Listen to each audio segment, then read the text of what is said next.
Who right now would you say at this point in the season has been your biggest surprise for maybe like rankings and stuff you did this summer? Anyone who doesn't say Daniel Jones is full. I've got receipts, girl.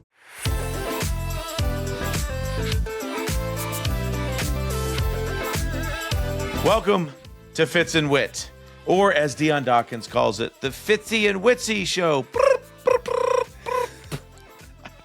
Stop. That is Andrew Whitworth, and I am Ryan Fitzpatrick, and this is a Wave original. Subscribe on YouTube or wherever you get your podcast, and don't forget to give us 5 stars if you think we deserve it.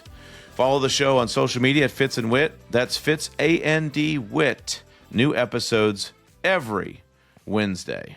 Damn, Fitz. Here we are, week 4, baby. We're almost in October right now. I don't know where the season's going. Flies by. But I love the direction it's headed, baby. We got a lot of drama, as always. I kept yesterday flipping back, watching games, and between the Ryder Cup, dude, my emotions were all over the place. Because for a minute I was like, I'm not even going to watch it. I'm too livid and that we're not in it. And then all of a sudden I'm like, I got to watch. And they start like fighting back. And I'm like, uh-oh, this is about to get sick. They got crazy. So I got it's like you're out and I'm not bought in. And then you buy all the way back in. And that was really what happened to me. But speaking of fighting chances, just like the U.S. had for a minute there, we almost had a fist fight on Sunday, Fitz, between some coaches after the game. Your buddy. And I'm hearing, you shot me a text that there's going to be a self-imposed ban. So I'm excited to possibly hear what that is. I don't know if that's going to be food, drink, or subject related, but I'm looking Maybe forward to all of the hearing about above. Maybe all of the above. After the tummy jiggle, you might want to consider some things. But listen, we're going to take a look ahead to our Thursday night game. We got a big one, NFC West again after last week's Cardinals Seahawks. We got the Rams and the Niners, baby. And we want to give you guys a little sneak peek on Fitz and I are going to be spending a lot of together time in the next week. A little cross-country RV trip from L.A. to New York. We're going to definitely have some big wit energy tonight. I got a good one. And Hank is back after handing Fitz his first L, baby. Let's go, Hank the Tank. That's Hank what I'm got talking lucky. about. Did that hurt a little bit? Lucky. It did. Come It on. hurt a lot. Come But on. you know Give what? me It was his a rough credit. slate. It was a rough slate. I think a lot of people screwed up this week of picks. I'm not going to lie. And the Chiefs hate me again. All Chiefs fans hate me. That's okay. Yeah, my DraftKings was ruined. I was pretty confident after Thursday. I thought I was going to have a good weekend, and I just got devoured. But It was tough. first, our guest today is a senior writer for ESPN, an analyst on NFL Live, host of her own podcast with her dog Lenny, a Yale University graduate, wisely, very wisely, Fitz might add, married a Harvard University graduate, and one of the world's biggest Seattle Seahawks fans. There is no question. Let's give a big Fitz and Whit welcome to Mina Kimes. Hey. Let's go, baby. I also forgot my former preseason broadcast partner. I mean, I missed her this year. A real connection. Yeah. We missed you too. You also forgot perhaps my most important connection to Ryan, fellow Gilbert, Arizona native. Oh, Very I wanted to rare. ask you that, Mina. Yeah. But what ages were you? I know you were in high school at Mesquite, right? What ages were you in Gilbert? 7th grade through high school. So it's actually the longest I ever lived anywhere. So I kind of claim it as my hometown. Do you ever go back? Gilbert AZ. Okay. So I haven't been back. I went back, I want to say maybe in my mid to late 20s. And then during the Super Bowl, I was shocked to hear that it's like a hot spot now, which Mina, is crazy for us. When I Fitzpatricks tell are you- multiplying all It over is the place there. Okay, anyone who's been to Gilbert, when Ryan and I grew up there, that is insane. So when I was 10 years old, so 1992, Gilbert had 30,000 people. Gilbert now has like 250,000 people. There is one remaining dairy farm in Gilbert right next to my house, and it makes me feel like home, and I'll be so sad when they take it away. Not many more cornfields. Mina, when I grew up, there used to be a crop duster that would come right behind my house. This sounds like North Louisiana right now. No, he is not joking. Like there used to be these dairy farm parties where, like in high school, when we were in Gilbert, the big, cool thing to do was just get drunk at a dairy farm and like cow tip. Like now, I got a lot more respect for both of you now. I mean, I thought I was the only one from the country. Okay, I get that. Gilbert. I was Lindsay and Ray. I think I told you that, Ryan, last time I saw you. That's where I grew up, Lindsay and Ray. Worked with Bagel Lindsay Nosh. and Ray. That's awesome. Well, so I had to get something out of the way before we get started, Mina. And this doesn't involve Is you. this but the self-imposed thing? This is a self-imposed ban that I'm putting on myself. Okay. He's told me about this. I don't know what it is, but I'm anxious. I'm done giving previews and predictions on the Chiefs. I'm absolutely done. I've tried it. Yeah. I've done it for 2.5 years now. I've tried to avoid it on the Aren't we all? podcast. I went on Dan Patrick the other day, and he asked me about the Chiefs Ravens, and I told him all the reasons why the Ravens were going to win the game. And I don't know how many times I'm going to just put my foot in my mouth, and the Chiefs are going to make me look like a dumbass, but they did it again. And so I will no longer be talking about the Chiefs. I'm done. At I'm all. going to go home. I'm going to find a chalkboard. I will not doubt the Chiefs or Patrick Mahomes or Andy Reid ever again. I'm going to write it 1,000 times.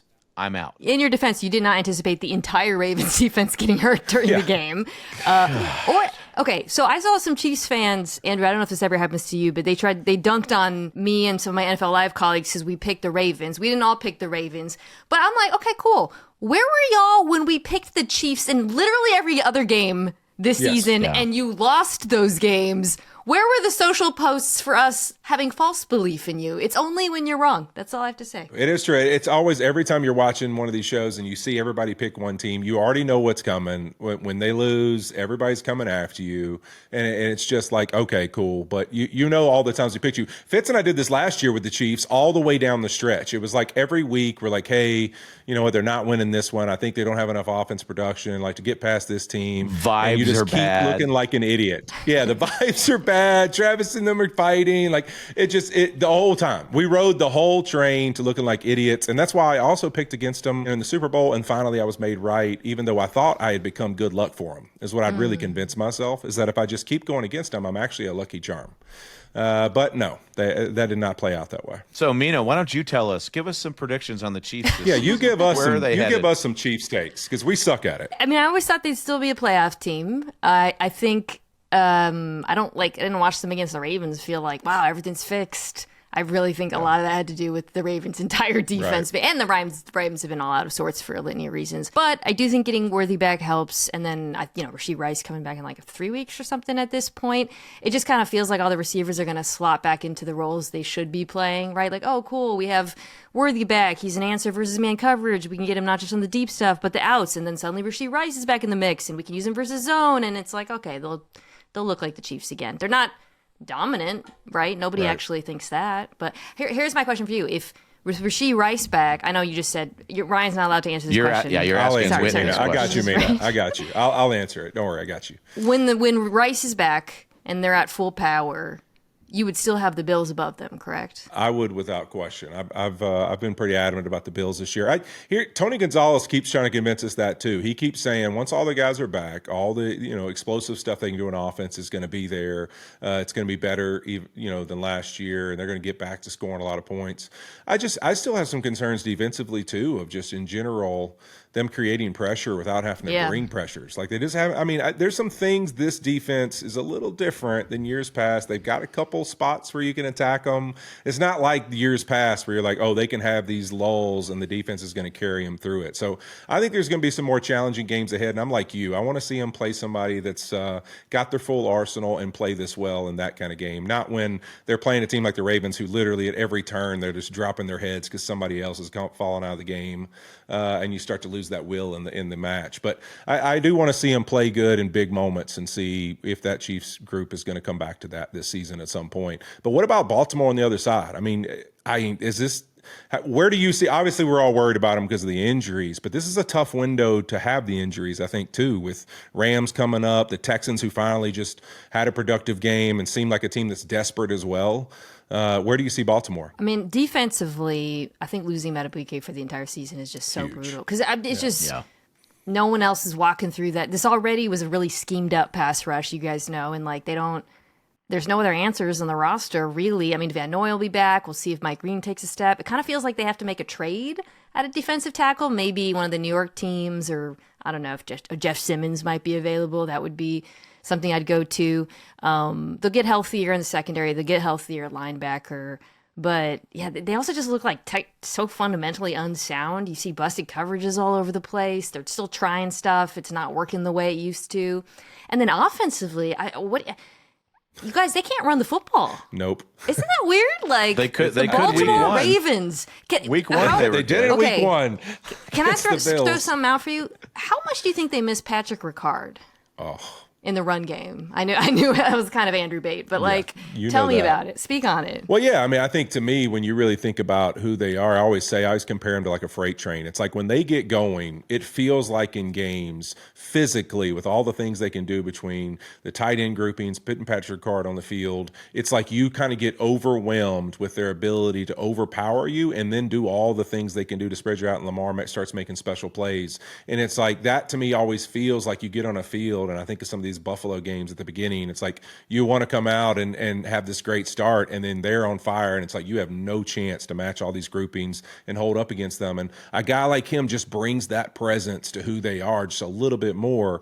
And I think to me, it's like, man, it's like not that Derrick Henry's fallen off, but without that opportunity to really be moving downhill north and south all the time, I think that's really what teams have kind of got right now on them. And it's like if they can't run the football, I don't think they're Philadelphia, and I don't think there's some of these other teams where it's like, all right, maybe you can slow Saquon down. We're going to kill you these other ways. Right now, that doesn't look good, and it doesn't look organized, and it looks sloppy, and it just feels rushed to me a little bit in the pass game. Isn't it weird that like there's just so many overreactions every week? It's crazy. And if we go back to 2 weeks ago, it's like Green Bay was going to go undefeated. I knew you were going to say.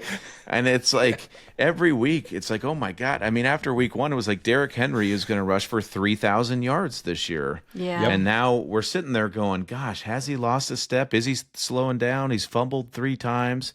And it's just like these constant overreactions each week. But I mean, I had the Ravens winning 14 games until last week. Now it's looking a little bit harder to do that. Mina, what is your schedule? Like, when do you ever sleep? Yeah, we don't understand. Like, when do you ever get a break? Well, I feel like that's all you do is work. This week I get a break. So we're home on the doubleheaders, actually, which is why I'm able to do this. Yeah, because Laura Rutledge, who hosts our show, is on Monday Night Football with Troy and Joe. And then Dan Orlovsky calls the other game with Lou Riddick and Chris Fowler. So they're in separate locations. So we just can't be together. So we just do it remotely, which means on a lot of weeks, actually, because I know people love the doubleheaders. There's a lot of them this year. I'm just in LA, actually, which is kind of nice. And then I'll be back in we'll be all together in Jacksonville next week for Monday night. Speaking of Jacksonville. Let's get into that. Speaking of Jacksonville, Mina, I mean, did we catch the in-game Liam Cohen, I loved it. Robert Saleh love fest? I mean, Do you guys how love good was that? Yeah, come on. Coach Beef I think Coach Beef is so much better than I player miss it. beef. I feel like we used to have miss more it. of that. Bring back real hate. Bring back Yes. Jim Schwartz and Jim Harbaugh and Pete Carroll when they used to go at it. I love when coaches hate each other so I still much. do the deal at the end of the game. Like, I still like to watch the handshake because I just love to, like, I want to see if there's a little animosity. I want to see how much, like, kind of What's your energy deal? they give each other. Yeah, I loved it. But you know what I really thought about the Liam Cohen deal? Okay. And I know I heard Shanahan say, hey, he should be less sensitive about it, whatever. What I thought was cool, and I think knowing Liam well, and I think what his real motive, I feel like, from it is it's one of those things where, and you know this, Mina, like, I feel like Robert Saleh, who I love to death, I communicated with him, this past offseason a little bit, really got a lot of respect for him, but I feel like that's not something he would have said in a presser the week he's playing KOC, the week he's playing, Matt LaFleur, the week he's playing Sean McVay. Like, I just don't think he would have said it in those pressers, but he said it in the presser against Liam. Obviously, we know how the hire went down last year at Jacksonville. There was some chances he got that job. But also, I feel like he kind of feels like Liam's the guy he could maybe say that shot to. And Liam defended himself, which I kind of respect on all parts. I love Saleh's part in it, but I also love Liam's. And I respect it, but I think it's kind of cool that Liam stood up for himself because I know that he'd want no part of Saleh in any physical Very altercation. few coaches would, I feel. But hey, he was great. I mean, he gave him the little shout and he took off running and he did the whole deal, like hold me back security guard. You know what I mean? No, like, hold it was on. great. My question It was well is, timed out. but did he not say anything and then he got 10 yards away and then he turned around and said something? Is that how it happened? That's what it seemed like to I me. couldn't catch how close the actual interaction of the comments went. I mean, they were heated for sure. I had to watch the interaction several times to actually figure out where Liam Cohen was because he was really far away. I told it to my wife, and she's like, my wife was like, I don't even see Liam. I'm like, no, he's way over there, baby. He's right back there. That's Liam right there. But that's exactly what it was like. But I do respect that he kind of stood up for himself. Now, he was also feeling pretty good after a big dub. Yeah, definitely would not have done it if they hadn't won. No question. It's no question. Sneaky tall guy, by the way, Liam Cohen. Sneaky tall. People don't know. He is sneaky. Well, he was a played. QB. Yeah. Yeah. Well, I started looking up because I was wondering like the tail of the tape. I started looking up if he had any chance. Is like, okay, what were his rushing statistics at UMass? And he was more of a pocket passer. I don't think there's a lot of athleticism there, so I think he would have been in trouble. But I don't know. We had your guy. We had Sam Darnold on the desk the other day. We did. What do you think about those Seahawks this year? How far can they go? Well, I think it all starts with the defense. I'll get to Sam, but this is a top 5 defense to me. Like, I think they're so good at every level. But the pass rush, like, they don't have any star big name. I think Leo Williams should be a star, but he's not really. But they get after it. They're deep. They do really creative stuff with their pressures that confuses the hell out of quarterbacks. I think Mike Mack is a really brilliant defensive. I mean, look at Baltimore, right? Brilliant defensive coach. And then offensively, I think, they have an identity. They're going to get heavy. They're going to play action off of it. They're going to run outside zone from under center. And Darnold's a good fit for that. I thought he was so impressive on Thursday night. Like, probably his best game of the season. Some really high degree of difficulty throws. Feels like he has something special with JSN too. So I'm optimistic. I still got the Rams winning the division, but I think they're a wild card team. Yes, man. Yes. No, hey, I will say that. That's funny you say that about him some of those throws because I remember looking at Fitz in the green room a couple times and I was just like, man, like, damn. Not that he's playing good, but I was like, damn, that was that was not an easy throw, and he Big threw it throws, on the money. Like, I mean, there were some big throws in that game. I thought it was really impressive. My only concerns for them, I'm a little concerned that some of the line play has been like a little masked in like how good it actually is and how the results of the plays have been a little bit. Like at right guard, they really worry me a little bit. I'm concerned there. I think that's going to be a mismatch badly when they play the Rams. So I think that, you'll look to the Rams to probably take advantage of some of that. But I think that's going to be a little bit of a struggle. I mean, Zabel on the other side, insane. Like, that's so cool. What a cool story. Yeah. I think he gave up his first pressure of the whole season during our game, which is just bonkers to think about. I was holding my breath when Simeon Rice was running by me as a rookie. So, screaming, watch out to Carson. But I can't imagine playing, watch out, run, take off. But anyways, just playing like that as a rookie is really cool to watch. But I think on the other side, I'm a little concerned a little bit when they get in some of those situations. I like that the game looks easy for Sam right now. And part of that is, you always talk about the quarterback, like it's slowing down a little bit. But like you mentioned, Mina, the type of offense that they're in suits him so well. And I mentioned it in our broadcast. I mean, he was the 3rd overall pick for a reason. The dude is so talented, but he got put in a really tough situation, a couple tough situations, and I think that has really helped him like come through the other side and have a deeper appreciation perspective of what it's like to play quarterback. And you could just tell during our interview with him like how comfortable he is with this fit in Seattle.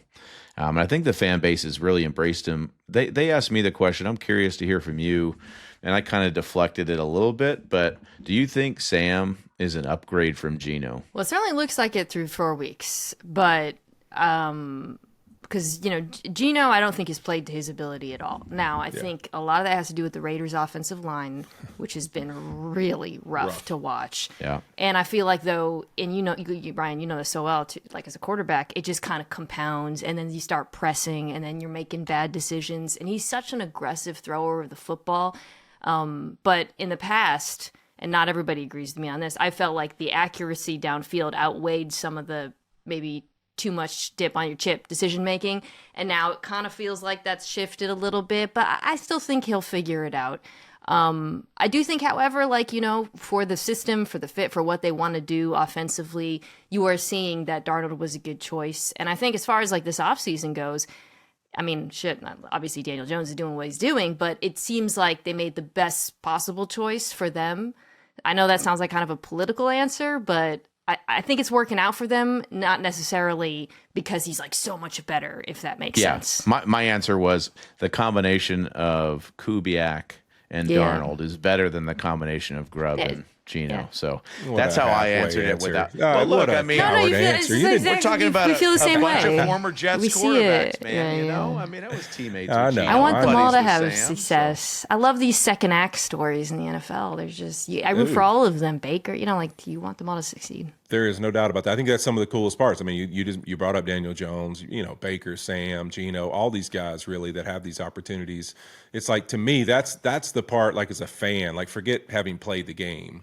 As a fan, like, it's just so freaking cool to see because, we all like have teams we root for, but I think inevitably, like, we want to see guys like rise to the occasion, and we want to see people like step up in big moments when everything's kind of on them. And when you see some of these guys fail that had all these expectations, and then they get somewhere, they get a smile on their face, it just feels like they've got an energy to them. And I think that's what I walked away from with Sam, is like, you almost just felt like how much he relished like the moment, and like, man, maybe I didn't quite understand what an opportunity I had when it first started out, but right now I fully feel it, embrace it, and I'm just loving being exactly where my feet are. And I think that's the feeling he left all of us with as he walked off that desk on Thursday night. Mina, I'm curious about your hubby, Nick Sylvester.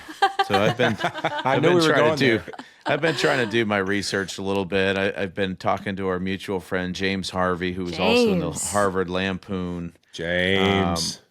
And I'm so curious because you obviously love sports and are so knowledgeable, and it's been really impressive, and like devoted your whole life to this. And it's really damn impressive, especially in a male-dominated arena. But your husband is not much of a jock, right? He's not much of a sports guy at all. Is that right? Yeah, he doesn't even watch, really. Like any sport, or just He actually football? likes golf. He likes golf. Okay, golf. All right. And he golfs. Okay. And he likes baseball a little bit. And now that we have a son, we've been talking about we would love to get him into baseball together.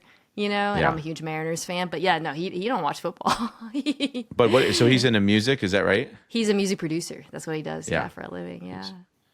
Okay. That's Crazy. pretty cool. And how old is your son? He turned 2 on Saturday. Oh, nice. Wild. Congrats. And he is, I think I've shown Andrew's picture. He is enormous. And y'all met me. My husband is not large either. We are so befuddled by where I hope this he's a future enormous O-lineman. I want an O-lineman, Mina. Come on. I showed his photo to Jeff Saturday, and the first thing he said was put his hand in the dirt. That's he said it. That boy was Oh, my born to put God. his hand in the dirt. His legs are like tree trunks. It's insane. He's a 95th percentile baby. He's going to be at center. If he's got mom's intelligence, he's going to be declaring protections. Oh, man, I love it. I can't wait. It's all fun and games until Jared Verse is lined up head up on you. Like, what the hell was that? What would be going through your head if you're Tanner Bortolini? What should the center do? What is the center supposed to do? What does the center do? That's what I want to know. Shit his pants? Yeah, exactly. It's like when they show the clips of either Micah or like Miles like doing the Garrett little or Jared crossover. Verse over them. It's like, what do y'all want them to do? I mean, they're trying to run snap a against ball. Their feet are square,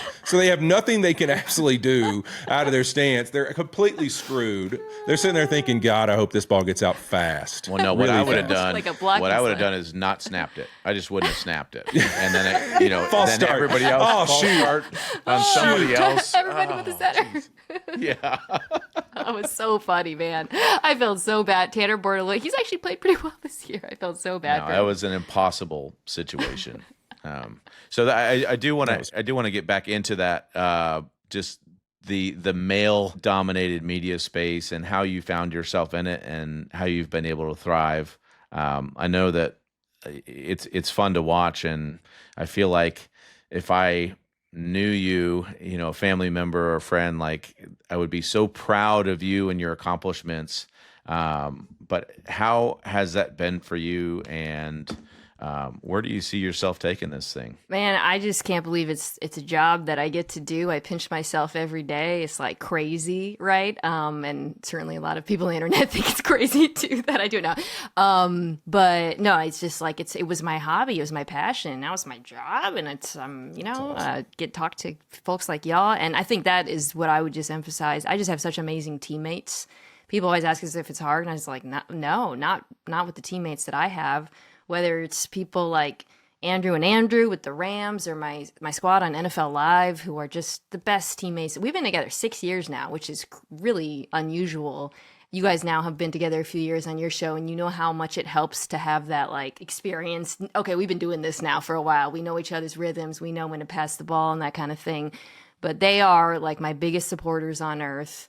And, you know, all we do is talk ball behind the scenes. We're just literally, I'm texting Dan during the game, like, did you notice this? You know, he's calling it tonight. So I just feel really lucky to have such incredible teammates. That's my favorite part of the job, is like being part of a team. I'm sure you guys feel that too, right? Like, because you miss the team aspect of it. When you get to be part of a team on TV and you really feel like it's a team, that's when the job is the best, I think. Yeah, I think that's the coolest part. We talk about it all the time. Like, you know, you're part of an NFL locker room and you get out, and it's like, I think that's one of the parts most guys struggle with the most, and I think in sports in general, men and women, when they get out, is it's like you've been a part of this locker room forever, and then you miss that feeling of being a part of something bigger than yourself. And so we talk about it all the time, like, just it really is like, and not in a bad way, like we really do have a family, and then we have like our TV family, like our sports family, and it really feels that way. We all spend a ton of time together. Unfortunately, some of those nights are a little too long and a little too late, but we've been known to shut down a bar or two, or maybe even slide down a couple of hills. But you know, we have a good time, Mina. That's the key. We're having a good time. We're enjoying ourselves. We are never short of finding entertainment. That is for sure. But like, Mina, I know this. Like, you are a fanatic football fan. Is there another sport that you're really, really passionate about, or do you see yourself ever kind of like, you know, as you continue to grow? I mean, Lord, as far as you've gone from where you started, like, is there another path you want to go or explore or thought about? You know, I'm a baseball fan, like from the big. That was my first sport as like a little kid, right? Because we got little kids, you understand baseball better. And I actually love that it's not my job, because I am a super biased, just like completely irrational Mariners fan. I could never be unbiased about it. And we're having to. Are you guys baseball fans? Andrew, you must be. I'm definitely a baseball attendee. Louisiana. Come on, Louisiana. Anyways, all right. So, I'm a baseball somewhat. I mean, so the Mariners are like actually good this year. It's crazy. Yeah. Cal Raleigh and all that, and it's been so much fun because it's just we were so bad for so long. So I'm enjoying that ride, but it's just a hobby. I mean, you know, with football, like I still love it as a fan, and I still get emotional, but there's so much that goes into it. You want to be right. You want to see guys do well. Baseball, I can just purely shut down and enjoy as like a lizard brain drunk fan in the stands, and I just love that about it. Have you ever thrown out a first pitch? Have you ever thought? Yeah, I was you trying to beat me to it. Have you ever thrown out a first pitch? Damn it! I did. Wait, where did you throw it from? I'm just wondering. Okay, wait. Did you throw from the mound or? No, but. Thank you, Ryan. Mina. You're gonna laugh at this. You know Tom House?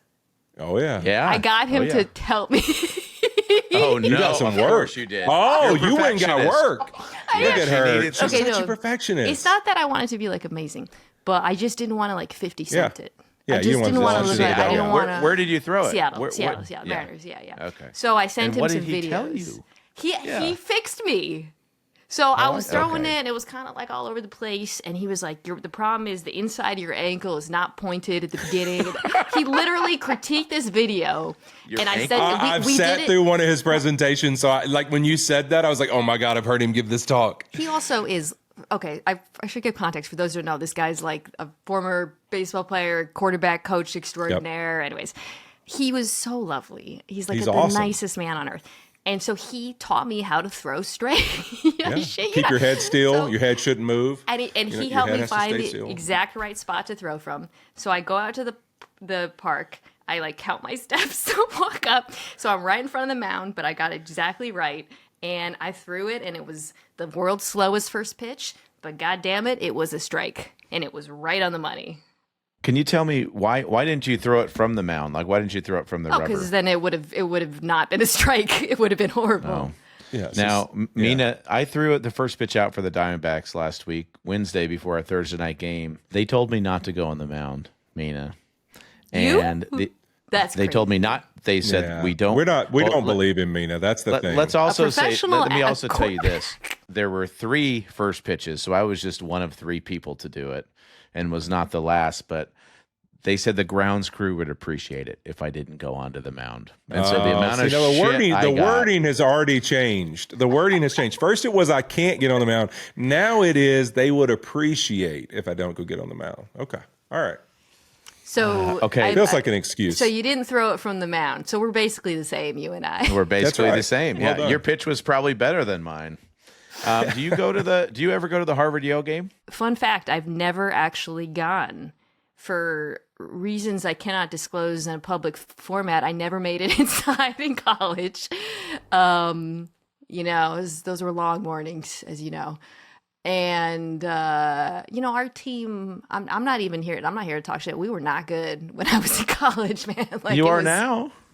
Yeah, no, we got players in the league too. It was not the most impressive program back then, but we have since rebounded a great deal. And coaches. You got coaches all over the place too now. Right? We're like basically Miami U or whatever. We're the new coaching, the Bucs guy, Grizzard from Lizard Lick. Yeah, Josh Grizzard. He's have you? Yeah. Well, and then the D coordinator, Patrick Graham. He's a He's great also guy. a Yale guy. He's a real cool dude. Yeah, we got oh my God. I hit him hard. So he was the D coordinator when Baker was in LA for 2 days and ended up coming back and winning. Oh, that game. Wow. And so Patrick Graham was the D coordinator and he called cover one at the very end. And so I made a little Yale joke at the end, like making it easy for Baker. Football is back, and so is your chance to cash in like never before with DraftKings Pick 6, the official daily fantasy partner of the NFL. Your game day instincts can score you real money fast. Here's the play. Just pick more or less on 2 or more player stats from breakout rookies to elite QBs and unlock the upside every snap brings. The better your calls, the bigger your payout. No gimmicks, no convoluted rules, just you, your player reads, and a shot at big returns. Nail your picks, and you're not just winning, you're stacking. Pick 6 rewards bold play with payouts beyond the minimum if you beat the field. And here's the kickoff bonus. New DraftKings customers get $50 in bonus picks with just a $5 entry on your first pick set. I think Marvin Harrison Jr., I'm going to go more, and I'm going to say he's going to get in the end zone again this week. I'm actually going to go with another guy I know you love, Scattaboo. I'm going Scattaboo, baby. Scattaboo! Scattaboo! I'm definitely going Scattaboo. This season, play your player instincts. Download the DraftKings Pick 6 app now and use code Fitz and Whit. That's code Fitz, A-N-D, Whit. Play just $5. Get $50 in Pick 6 bonus picks. Make the call, ride the upside in partnership with DraftKings Pick 6. The crown is yours. Gambling problem? Call 1-800-GAMBLER. Help is available for problem gambling. Call 888-789-7777 or visit ccpg.org in Connecticut. Must be 18 plus. Age and eligibility restrictions vary by jurisdiction. Pick 6 not available everywhere, including New York and Ontario. Void where prohibited. 1 per new customer. Bonus awarded as non-withdrawable Pick 6 bonus picks that expire in 14 days. Limited time offer. See term at pick6.draftkings.com/promos. Let's get back to a little football. I got one more question for you. Because I think this is really cool. Every summer, Fitz knows this. I digest everything. So I am always listening and everything. So I love your podcast. I'm always listening to some of your stuffs of rankings, all this stuff. And I always laugh because I'm always like, all right, here's the list. And then I know it's going to be, we all know it. Like, it's like as soon as you say some team is like destined to be whatever, it's going to be completely the opposite when the league gets, the season starts. Who right now, because I can't think of the list right now, but like who right now would you say at this point in the season has been your biggest surprise for maybe like rankings and stuff you did this summer? Anyone who doesn't say Daniel Jones is full of shit. Yeah. Right? Okay. Like, come on. No, I've got receipts, girl. You were high on him? I was, but just like He my actually Kansas City did. ones were that bad, my Daniel Jones ones was that good. Well, so He did. He was adamant. I'll give him Okay. credit. It's the only one I'm going to give him credit for. He was adamant. They might be different with Shane Steichen. So I thought that they would be okay. So I do want to be clear about one thing. I was not like, this is going to be a tire fire. I thought higher floor, low ceiling. Shane Steichen's a good coach, and I felt that way the whole time. And I liked the Lou Anarumo hire. I liked the free agents they brought in on defense. But I did not, like, watching him through the first few weeks of the season, he just looked like a completely different quarterback. It wasn't just like, oh, it's super, like, it's a lot of play action, it's a lot of early down stuff, but it wasn't just, he was making throws under pressure, like third down, deep shots. Even Daniel Jones's playoff season with the Giants, he had like a 5-yard average depth of target. Like this is what we've seen from him this year is completely different from the guy we saw earlier in his career. That said, it's very hard to go toe-to-toe with Matthew Stafford, as we saw this weekend, who's like, the Bugatti pulling up, right? But he has been an unbelievable story to me this season, and I think he deserves a ton of credit for what he's done. Speaking of Stafford, I know you made a claim about Puka this week. Can we talk about my guy, Puka Nacua? I mean, dude, what? This guy is in fuego right now. Awesome human being and an insane football player. Talk to me about Puka. I mean, he's just so complete, right? It's that's crazy. The thing. Like, I think that's what's really struck me this year is like he continues to level up. He obviously like broke records as a rookie, so it's not like he wasn't amazing already, but you can see his route tree expanding, the way he wins downfield. I was watching this last game against the Colts, just watching like him on some of those deep balls, the late hands, the little things he does, little nuances to his game. And then what other receiver is out there digging dudes out like a tight end? Like, I mean, all game, like game from the long. first snap to the last. And I really believe when we're talking about certainly offensive player of the year, but MVP even, like you have to consider who he is as a complete football player and what he means to not just the passing attack, but the run game. He's so special. It's also interesting, I think, too, is like I always say this, like guys you're with have an influence on you. Like I think of the great like tackles I had early in my career, the influence they had on me. And then as I met guys in my career that would kind of mentor or say something to me. And I just think of like being able to be in a locker room with Cooper Kupp and then Devontae Adams, like the two influences those guys probably have had on his game and some of the little things he can pick up off of them. I think it's really interesting how much he loves those guys and then how much he feels like he feeds off of them. It's crazy to me, really the confidence that he has right now and who he is, because he's kind of one of those guys, like he's a sweetheart and he's super humble, and it's like right now he has this aura, like this confidence to him that he knows he's really special, and he already was like that tough, like, man, you give him the ball in any space, he's going to hit this yak yardage, he's going to make these punishing carries with the ball once he has it. And now it feels like the refinedness of like his game, he's really elevating himself and kind of some of that maturity showing up. I think the other side of that too is it's really, really hard, and I don't think it's been done very much for a bona fide number one star receiver like Devontae Adams to get to this point in his career and to like willingly be the two. And for that to happen, there has to be so much respect from Devontae watching this dude play football, because Devontae's smart enough to know when it's one-on-one. I mean, there's times when he's the single receiver on the short side of the field and Puka's the Z all the way out to the field, and Matthew is choosing to throw to Puka over Devontae with the same matchups. So like Devontae has to understand and knows a lot of that stuff, but completely respects it, because then Puka comes down with the catch, the rapport that they have. So I think that's the cool part of it too, is the respect that he has already gained from Devontae Adams, who's a guy that's going to be up there at, pretty cool. Two like all-world teammates, clearly, but it's such it's just the schematic of it. I was thinking about it actually watching the Bucs against the Eagles this weekend, because like, not to get too like nerdy and specific about it, but like the Eagles this year basically comes down to, can you attack their CB2, right? Like whoever it is, I think it was Keely Rinko in this game, and the Bucs couldn't without Mike Evans. But you go back to the Rams game, and McVay's so good at like motioning them around to hunt matchups, but they wouldn't have been able to do it if they didn't have two, like a 1A, 1B like that. And it's such a nightmare for like how many teams have the corners to handle both of those guys? Like it's. And you add on to that, it's not like the Bengals. You actually have like a dominant run game on top of that. I mean, good luck. The Rams offense to me is a wagon. How many passes did Jalen Hurts complete in the second half? Do we know? Stop. He's a winner. Oh, are you on this train? Here we go. Stop. He's won 17 games in a row that he started and finished, Andrew. I'm not doing this with you. Wait, who's on the You're not allowed to be mildly critical. He's in my of Chiefs. him He's in my Chiefs No, category. you're I'm gonna just get not killed. talking about Yeah, him. I was going to say, We you're can going to get side killed, text. Fitz. You better Chiefs, start complimenting right now. I'm not talking about Jalen Hurts. I don't talk about Justin Herbert. Those are three that are the amount of lightning bolts that I saw last year, like on my Twitter feed. On where I your just Twitter? Had to, like mute Oh, my them all. God. It was like, Mina, I was didn't like even know there were finding that many of them. every brand that had like a bolt in it. I'm like buying Fitz socks. I'm buying him hats. Like, because every day he would just get thousands of bolts sent to his Twitter Herbert every day people. from Chargers Okay, fans. so I'll make it. My husband's not a football fan, but he's from Philadelphia, and his mother is a crazy Eagles fan, which is, I know, it's hilarious. She's here right now.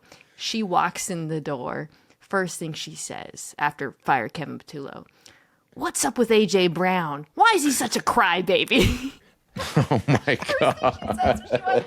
Eagles fans are amazing. I say this with love. They are a special breed of human. Mina, last year I took my boys to the playoff game when the Rams played there, and we were leaving separate from the team, so we tried to get out of the stadium right at the end after the game was over, and the Eagles fans were pelting me and my kids because we had Rams stuff on with snowballs. And I'm like, guys, you won the game. Like at this point, can we just give it a rest? They won the Super Bowl, and then 2 weeks later, they were like, "Jalen Hurts is ranked 8 instead of 6. You should be fired." Yeah. You won the Super Bowl. No, I love It's a them. lightning I love bolt them. issue. Oh. I love them. Lightning Don't come bolts. at me. Don't come at me. All right. Well, Mina, we want to respect your time, but we appreciate you catching up with us. Huge pleasure to get to talk to you. Glad you didn't wake up that 2-year-old baby of yours. Yeah. Yeah. It was great to see you guys. Great to hang with you, Andrew. I missed hanging out this summer, and have so much fun on Thursday. It's going to be a great game, I hope. Yeah, be thinking about us, Mina. Fitz and I are going on a coast-to-coast bus trip this Thursday. SoFi Really? Stadium to MetLife Stadium. We're taking an RV, and we're going Thursday night to Thursday night. We're going to spend a lot of together time. Let's just put it that way. Wait, what's the Thursday night game on the other side? Eagles Giants in New York. Oh, okay. Yeah. That got a little spicy. So we're gonna have some shenanigans, stopping a couple places, finding some things. So if you got any recommendations of anywhere we need to stop while we're crossing the country, you just let us know, okay? If you go through Nebraska, that's where I was born. So We'll actually be going to the Nebraska game. We're going to Nebraska. really? One of our stops. Yeah. We're going to Lincoln. Okay. We're Yeah. we got Be my good first offense. time. I've never been to Nebraska. Really? So yeah, it'll be my first time. I'm the ready. hometown of Mina Kimes, and then Gilbert, Arizona. Well, enjoy. It was so great to catch up with you guys. It was fun. Thank you, All Mina. right. Thanks, Mina. See ya.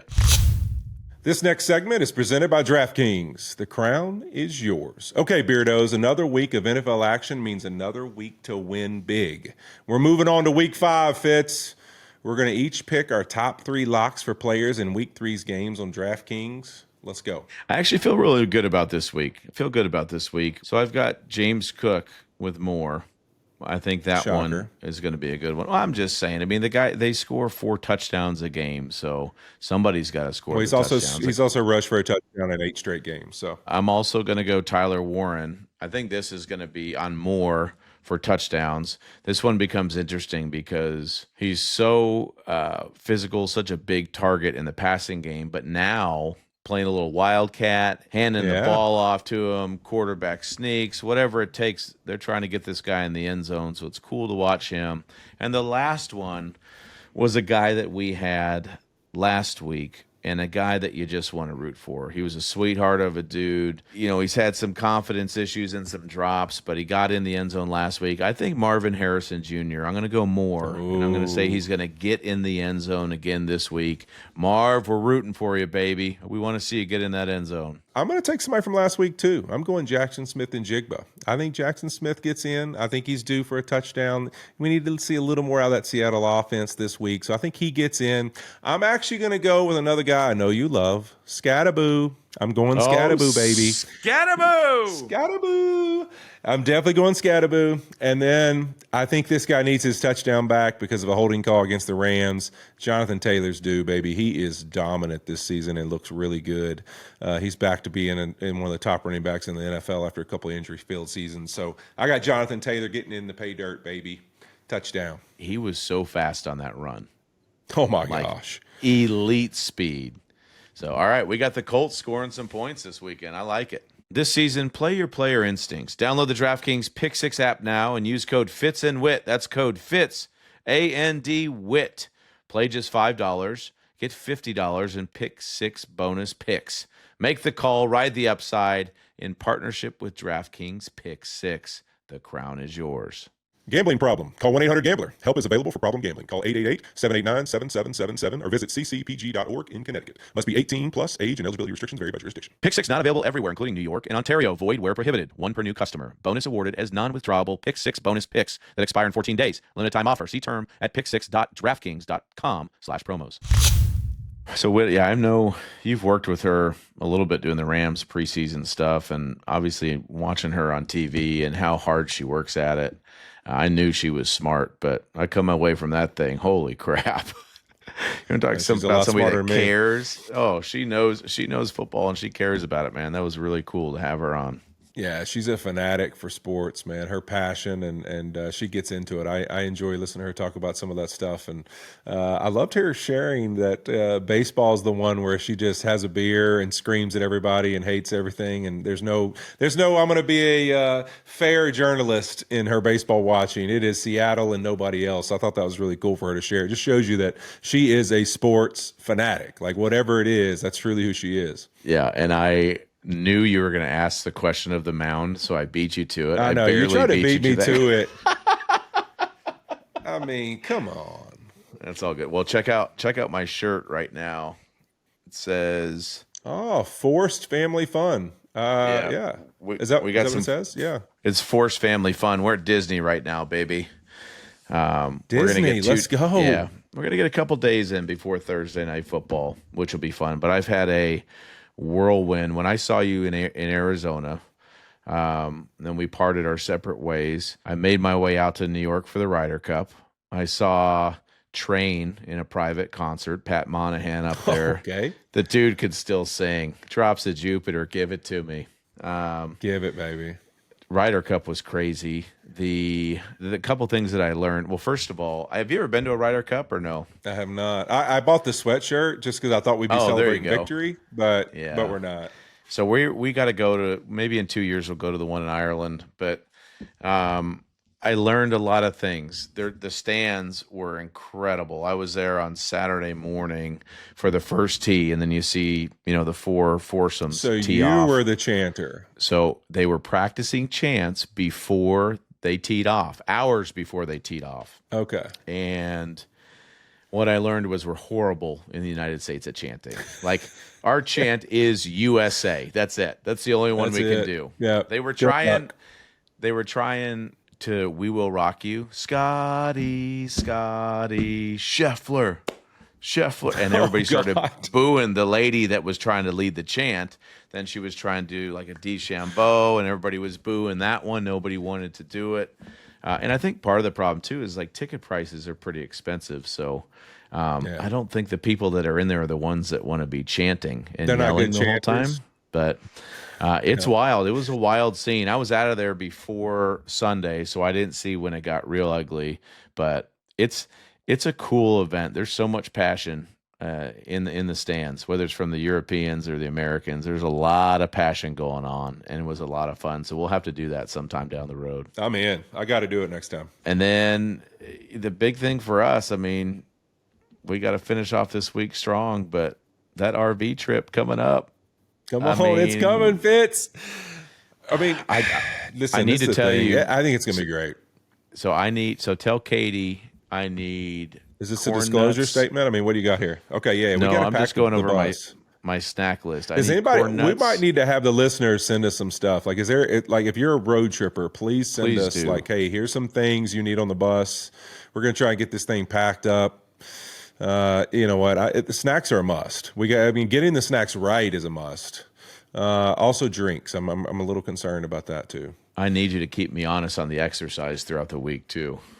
So there's no chance. I'm going to be up early working out. I'm not waiting on you. I have no patience for that kind of stuff. So, but all right. And you started off with corn nuts. Speaking of exercising, what's after corn nuts? What do we got? So here? Corn nuts are a big thing for me on road trips. Lots of chewing gum as well, which corn nuts and chewing gum don't mix well. But then the Twizzler Poland peels, those are the other ones. Oh, yeah. Okay.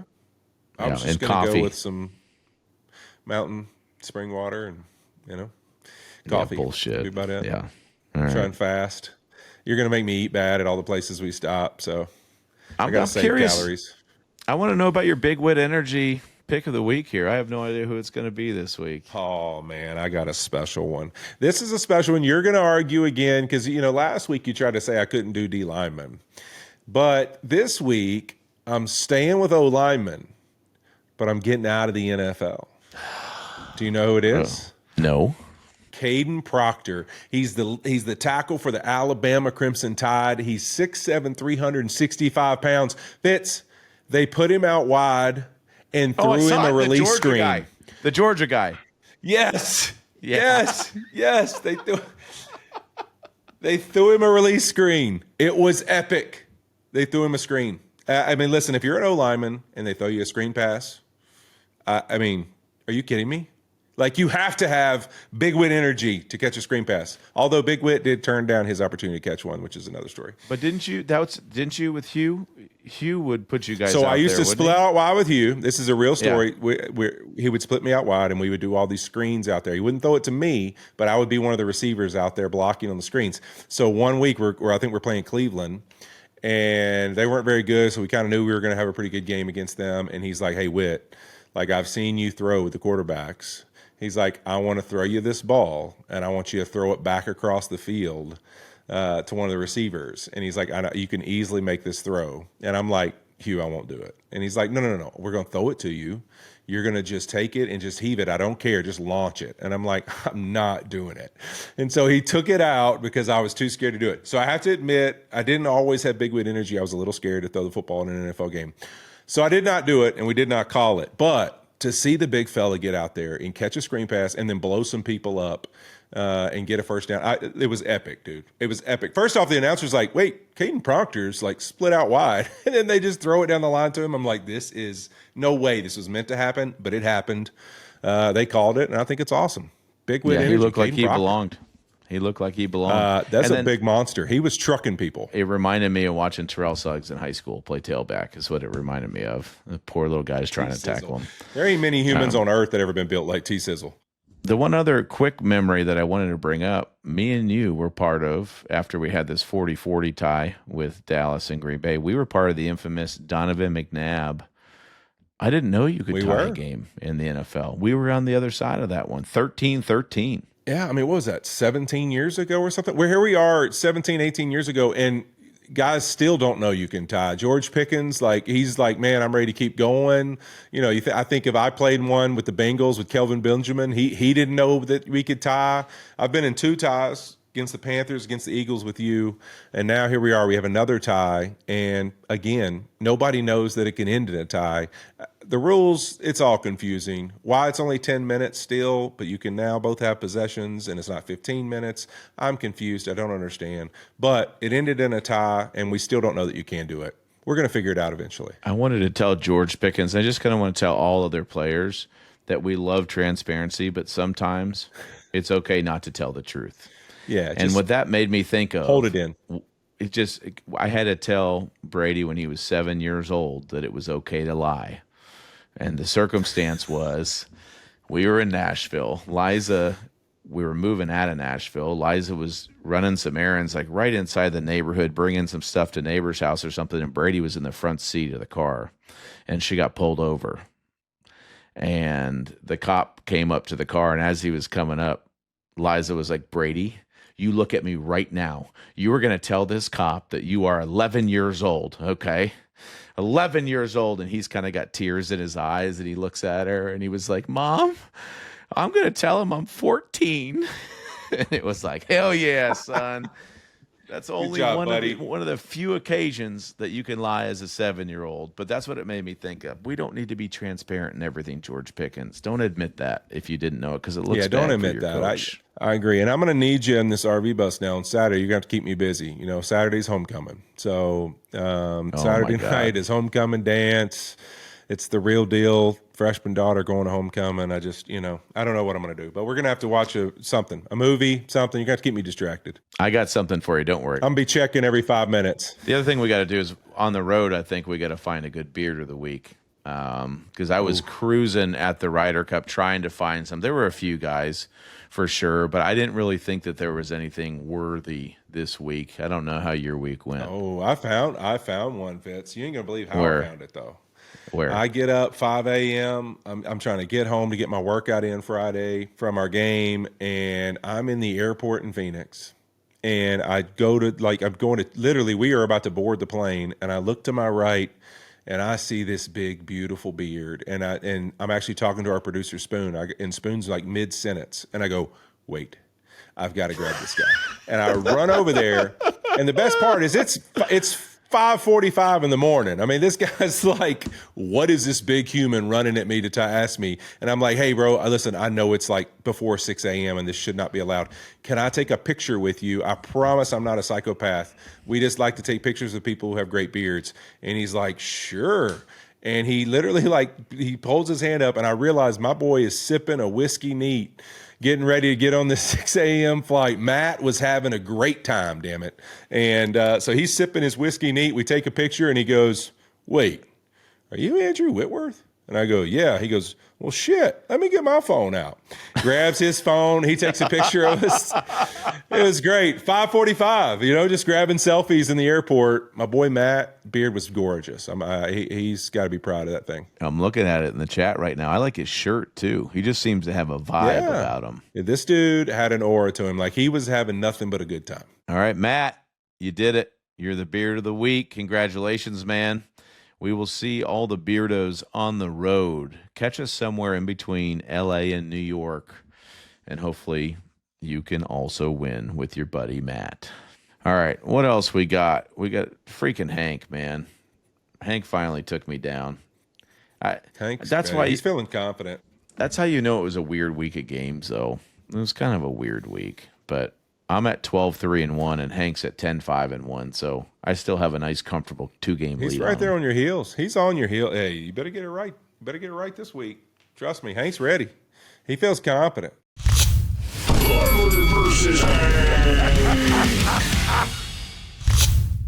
All right, Hank, I still have a 2-game lead. We're going to go Carolina and Miami, and I am picking the tried and true Miami Dolphins, Hank. Who you going with this week? Who you got, Hank?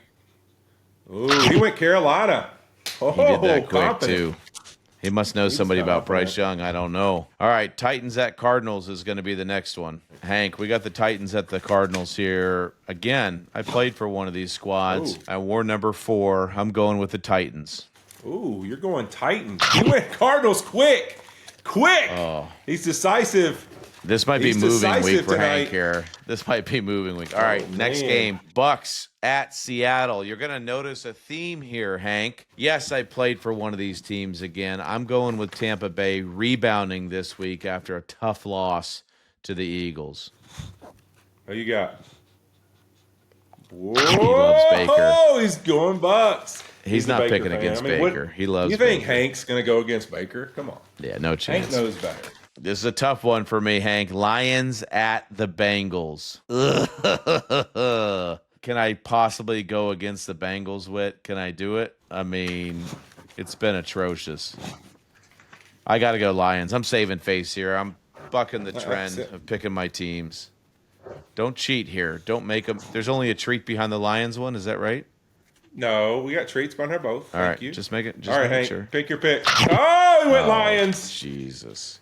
All right, last one. Patriots at the Bills. Sunday Night Football, Hank. Hold on, Hank. Here we go. Let me set this game up for you. You got Drake, May, and Vrabel. All right. Sean McDermott and Josh Allen. You ready? Are you prepared? He wants Braves. He wants that Patriots one right away. He's looking at Braves. He's looking Upset at Braves. City? Oh, he's thinking upset. He went upset. Upset Hank. There is a chance Hank. from those picks right there that Hank will be ahead of me by the end of the week. There's a separation. There's a chance for separation, Hank. Hank, tell him, bro. What a good boy. What a good boy. Hank. Come on, Hi, Hank. Hank. You got this, bro. He's saying, Mr. Ryan, can I go on the bus trip? Oh. No, you may not go on the bus trip. You're not welcome on the bus trip. I'm sorry, bud. Your dad's already stinky enough. Well, there it is. Hank's ready. He's going for 2 weeks in a row, taking you down, baby.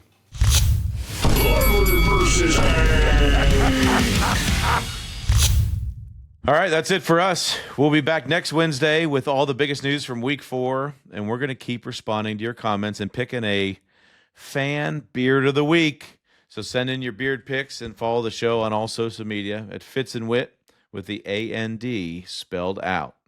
Can't wait to get on this RV trip. Hopefully we see some beards on the road. You guys can follow along. We're going to have, right now, Whit, we've got some nice stops. I mean, it's going to be good. It's going to be special. I gave you guys a little glimpse by saying we're going to be at the Nebraska game Saturday, so you can kind of think of that route that we're going early, but it's going to be a special trip. Fitz and Whit is a Wave original. Thanks again to Mina Kimes for joining us, my girl from Gilbert. Thank you to our production crew, and thanks again to all you beardos for tuning in. We will see you on the road in the RV next week. Peace.